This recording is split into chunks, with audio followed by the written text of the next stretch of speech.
Welcome to Season 3 of Public Health on Call, a podcast from the Johns Hopkins Bloomberg School of Public Health. I'm Josh Sharfstein, Vice Dean for Public Health Practice and Community Engagement and a former Secretary of Maryland's Health Department. Our goal is to bring scientific evidence and experience to the public health news of the day through informative interviews with scientists, community leaders, policy experts, public health officials, clinicians, and more. If you have ideas or questions for us to cover, please email us at publichealthquestion@jhu.edu. That's publichealthquestion@jhu.edu for future podcast episodes. Hi, I'm Lindsay Smith Rogers, producer of Public Health on Call.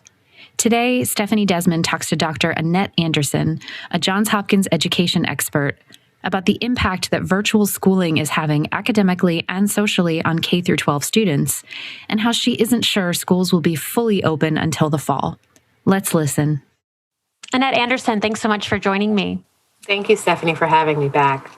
So I just read a piece from the CDC. They find scant evidence of COVID spreading in schools where there are precautions in place. Yet at the same time, they found that only 17% of school districts are fully open in person, with a quarter of them fully online.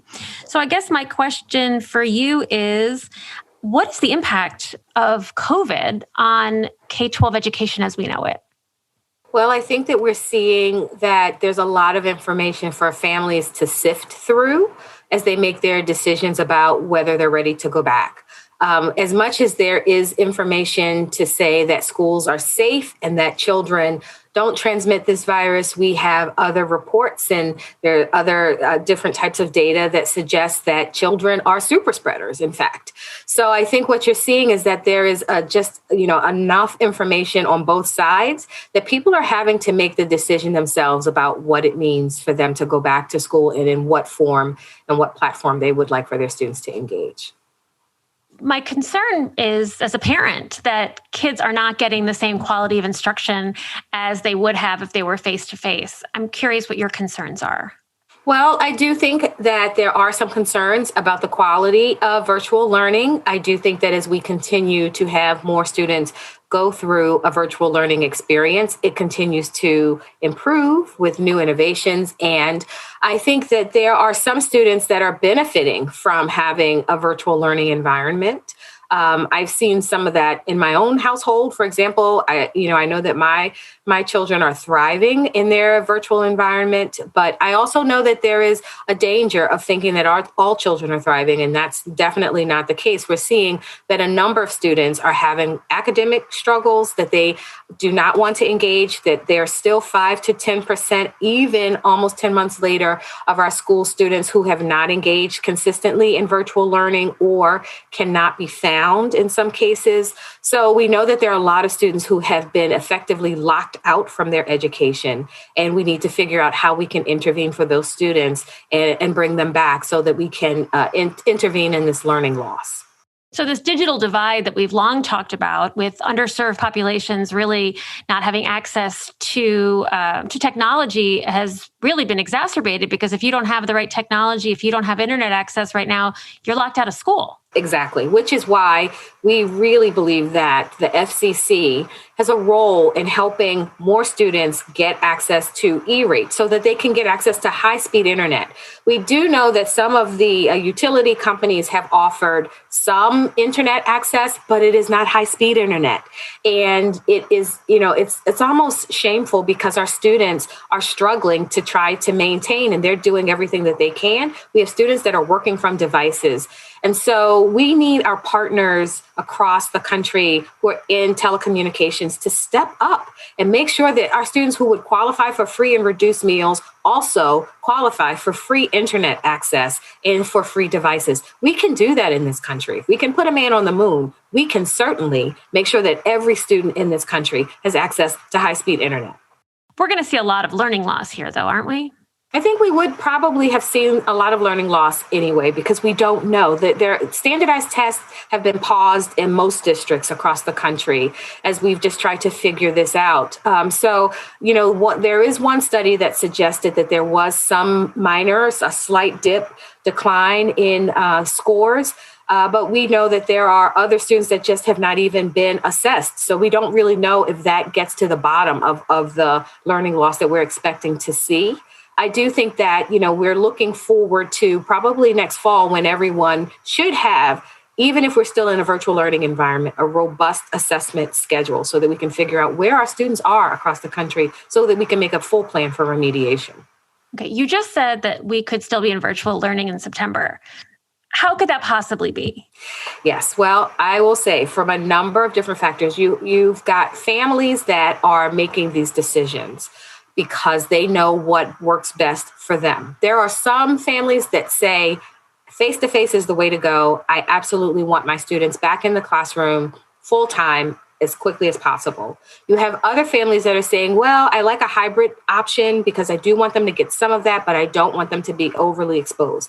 You have some families that are saying, I'll wait and see. So they're kind of looking at the data and parsing it out on a month-to-month or even week-to-week basis based on the data that they're looking at around positivity, case rates, et cetera, and the teacher vaccination rates and all of that kind of information. And then you have the camp that is saying absolutely not. Until every child and every teacher and every school can be safe, our students will stay home. So because you've got all of these different camps, districts are working hard, overtime. They're trying hard to accommodate all of these families and their disparate needs. And that's a big ask for districts to lift up, and it's a tall order for them to try to achieve in such a short amount of time. But I have to give credit to the districts that are trying to serve our students in both a remote environment as well as a face-to-face.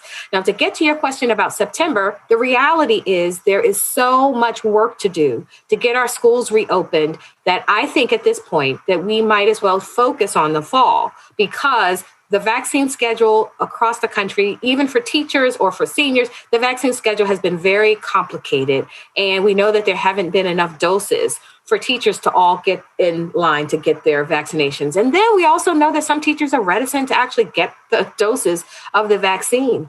And so some people are saying that they want to sit this out until they can see whether or not the vaccine is safe enough for them to return, or they're in a high-risk group and they don't know whether this is a good path for them to take as a classroom teacher. So I think we've got a lot of challenges. Districts are trying to organize this, but we have put so much on our school districts to organize and to be able to differentiate in terms of responsibilities that I think that it is best if we can start to look forward to the fall and having everyone in classrooms for the fall. The other thing is that we know that we need to have a federal data tracking system. I'm so excited that the Biden administration has said that this is a priority for them, that they're going to finally start collecting this data. I have long said that educators and public health officials need to work hand in hand in order for us to collect the data about school reopening so that at the cases, as well as the best practices in schools that have opened. What have they done well? Where have there been some blind spots? What are some opportunities for us? We've got to have the data both from across the country as well as around the globe in order to be able to say with certainty what is working for our schools in trying to reopen. I feel like teachers are getting a lot of the blame right now. I do agree that I think teachers are being made scapegoats in some cases. I think that, it's been challenging because the teachers' unions have been trying to fight for what they know to be the rights of teachers to feel safe in their classrooms. And, the notion that some teachers are trying to figure out how to get vaccines, they don't know where to go, it's not organized by their district, it has put a different layer of stress on teachers who are also trying to teach. Some teachers are teaching one class in a face-to-face format, another class virtually, and they have the same level of responsibilities. We are trying to get 2 for 1. We haven't given teachers a pay raise, certainly. And I'm also concerned about what this means for teacher retention going into fall, because teachers are tired, they're exhausted, they are working on grace, but they need a break. And so I think that for teachers, having a clear plan about what the fall will look like would be entirely helpful for them as they start thinking about what kind of professional learning would support them going back into the classroom next year. We talked about trade-offs. There was a story in the New York Times recently about how in Las Vegas, there's a real push to reopen the schools because there's been a rise in teen suicide. The mental health of children is really concerning right now. I know my son's been in the basement for a long time. Talk to me about that. Well, first, I'm sorry that your son is in the basement. He's a high school junior studying in the basement. He's studying in the basement. So I do think that, we've got to go back to this notion, as I've said, that one size does not fit all. And that there's a lot of gray between every school must reopen, by a certain date. And, we're going to stay fully remote. And in that gray space between the two, I think there's a lot of opportunity for innovation that we need to really think about. And so some schools have continued to embrace this hybrid approach. And maybe some schools are not fully ready to go back to a fully face-to-face model. But I think that, as schools are looking at what has been working and where they've been most successful, we're going to continue to see the kinds of innovations that we need that will become best practices. I mean, make no mistake about it, Stephanie, we are not going back to the school of March 2020. That is over. That's not coming back in many cases. And we need to be okay with that. I think we need to mourn that. And I think we need to embrace what is ahead of us, the opportunity that presents for us, and think about how we make our country better, how we make our classrooms better, how we make education better, because we're willing to embrace new ideologies around education. How will it be different? I think it will be different because I think we'll first of all be training our teachers to teach differently, which is exciting. I think we've had this kind of model of teacher education for the last 50 years that really has not innovated very much. And I think that we need to think about how we can be more constructivist in that approach. We've relied a lot on paper and pencil to get the work done in many of our schools. And I think that we are now seeing that digital technology allows us to dream bigger. So I think that's one way. I also think that you're going to see socially distanced classrooms for days and weeks and years to come. I don't think that that's a trend that's going to go away. So that's going to affect class size, which could be a good thing if we have enough teachers to pull that off, because we know that smaller class sizes mean more individualized instruction, and that would be amazing. We're also seeing that districts are doing a yeoman's job in terms of providing additional resources to families, from food to housing supports. We know that there are about 9 million households right now that are possibly at risk of eviction. And so we know that that's something else that this administration has got to support, because housing policy is education policy. And so seeing that we're able to address and get ahead of this foreclosure crisis and this looming eviction crisis is going to mean that we're going to keep kids safe. So I think our schools have tried really hard to be responsive in that. We also need to have more nurses in our schools. So if anything has gotten a shake out of this, I also think that it's been that we don't have enough school nurses. There are some schools that don't have any nurses full-time at all. Some have a part-time nurse, and some schools have a home health aide. And so we know that we're going to have to get more health personnel into our schools to help to continue to manage this for time to come. So schools will continue to innovate, and they will look differently. This is going to force our budget structure around education and how we're funding education to be looked at differently, to make sure that we have enough supports for students to allow them to be successful. We also need to be thinking about school schedules. One of the things that we've seen is that for some of our students, because they've had families that have needed support financially, we've had students that have had to go to work. So we have high school students that are right now at work, trying to figure out how to be online and be in virtual school and also work at the same time in some cases. Or sometimes they're logging on in the morning and then going to work in the afternoons. That means that school districts are having to think differently about how they're scheduling students to accommodate that. So I think, but I think that we can do that. We can allow our students to be successful if they're needed in the workplace, if they're developing the kinds of skills that allow them to onboard into a career track and to think about vocational training as a part of this experience. I think I would be pushing for that, because it allows us to have new options for students that didn't really exist before. So it has pushed us in ways that we hadn't expected. And my last question, I guess, is academics. How will our kids catch up after this? Well, I do think that, we have to think intentionally about what we want to do to make sure that our students can catch up. For example, I've said we've needed to get a common assessment to make sure that we know where the floor is, where our students are. And so once we have that information and we can compare it to other years of data that we have, I think then we'll know how deep this learning loss is or where there might be gains.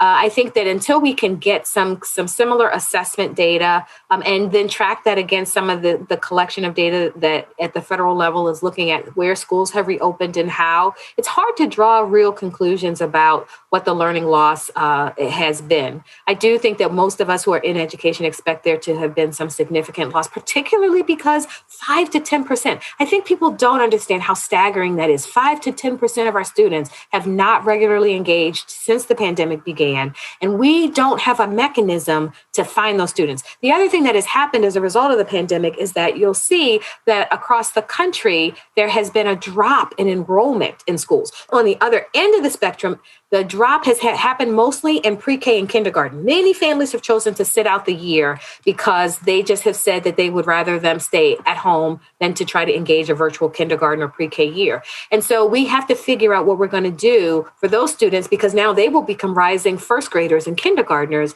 and we have to have some mechanism in place to assess their learning and the capacity to intervene for those students to make sure that they can still meet the gates. So you may have heard me talk about the importance of these gates. At kindergarten, it's around executive function. So we need to make sure that our kindergartners are still going to be able to meet that kindergarten gate well. And then at third grade, it's third grade literacy. So if we have students that are potentially pre-K students that have been the focus, especially in some of our more vulnerable communities who are missing 1 or 2 years even of active engagement in school, we need to figure out what we have to do to make sure they can still meet that third grade literacy gate on time. And then the third gate that I talk about is the 8th grade algebra gate, which builds on math skills, strong math skills over time. And so for the students that have been disengaged, or students particularly in kindergarten and pre-K that have not been actively in school, we need to think about how we make sure that they can still get to their gates.